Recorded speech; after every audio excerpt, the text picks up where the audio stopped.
Good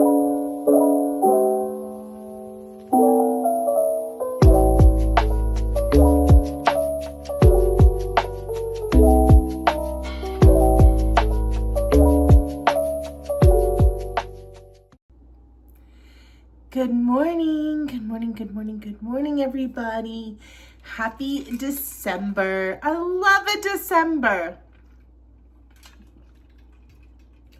I love a December.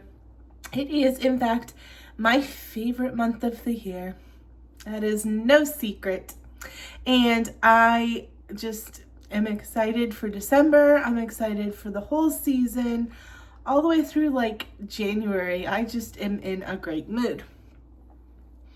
Now, holidays are very stressful. I totally get that. Some people don't have friends and family to spend them with, but I am incredibly blessed and I want to be grateful and appreciate that. That being said, now that it's December 1st, what did we read in November? Spoiler alert, not that much. I actually read more in like the last week of November than I did most of November. So let's talk about it.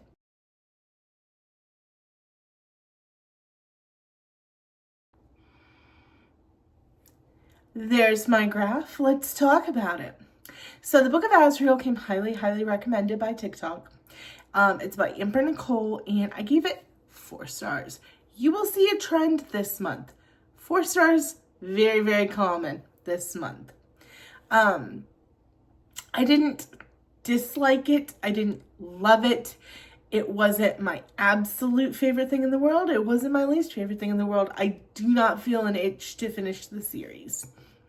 That's just where I'm at with it. I thought it was a good book 1. There's too many other things out there that I want to read, so I digress. I probably will not continue with this particular series. Next book is part of what took me so long in November, and that is Pillars of the Earth. So Pillars of the Earth is this epic historical fiction by Ken Follett. And it is very like vast and sweeping, and it takes place over a length of time. It's like 1,000 pages, depending on what kind of copy you have. And it's really good. It's about basically a group of people that are trying to build a cathedral, and the politics of it, the church and state of it. It's based in like the 12th century. It's very good. I gave it 4 stars. Imagine that. It fell a little short for me in certain points, so it didn't get 5 stars, but it was definitely a 4+ star read. So it was probably like a 4.25, 4.4, something like that, honestly. But once again, I go off of my Goodreads rating, and my Goodreads rating was a solid 4. The next thing I read was Frida McFadden's The Intruder. Love a Frida McFadden. Quick read. Did not see the twist in this one with who's who. Okay, because I thought we were learning about one person, but it was actually another person. That was really good. I gave it 4 stars. Imagine that. November was the month of mediocrity, or not mediocrity. That's not 3 stars would be mediocrity. 4 stars is like the month of just falling short of excellent. So there you go. The next thing I read was the Abby Glynn's series, the first 2 books in it, the Field Party series. So I read Until Friday Night and Under the Lights. Guess what they both got? Solid 4 stars.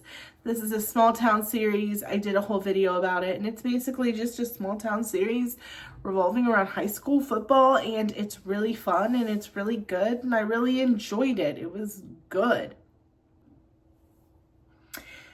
Now's where things get a little bit hairy. We have a 2-star read, and that is Nightbane by Alex Astor. It is the sequel to Lightlark. I didn't love Lightlark, guys. The only reason I read Nightbane is because it was available at my library at the time, and I was like, maybe I was not in the right headspace. Maybe I judged Lightlark a little too harshly.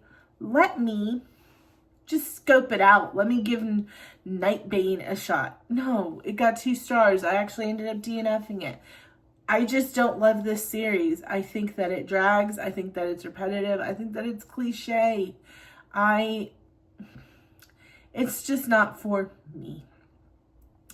The next book I read, it's not on my chart because it's a reread, but I did reread, making my total for month 10, not 9, Quicksilver, because Brimstone was releasing, I think it released on like the 21st or something like that of November. So I did a reread on Quicksilver. That's always a 5-star. And so yay for that. Next, I read The Flirting Game by Lauren Blakely. At the time, I was really busy at work and I was looking for something audio and didn't have any Audible credits. But a lot of Lauren Blakely's books are free on Audible. So I went ahead and picked this one. I've been in my sports romance era a lot because it's sports season. I'm watching a lot of sports. So Saturdays or Sundays when I've got football on the TV, I just turn it on. It's not a big deal. It was a 3-star. I did enjoy it. It wasn't my favorite sports romance. I am partial to some of Tessa Bailey's and Al Kennedy's sports romance. But I enjoyed The Flirting Game. That was not a bad book. It was a solid 3 stars. It is a quirky interior designer and a veteran hockey player who are neighbors who hit it off, and it's really cute. I enjoyed it. Then I read Boomtown by Allie North. Now, Boomtown got 4 stars from me. Really freaking enjoyed it. It is a sapphic Wild West. It was a TikTok recommendation to me, and I really enjoyed it. I will be reading the second book very quickly because I really liked it.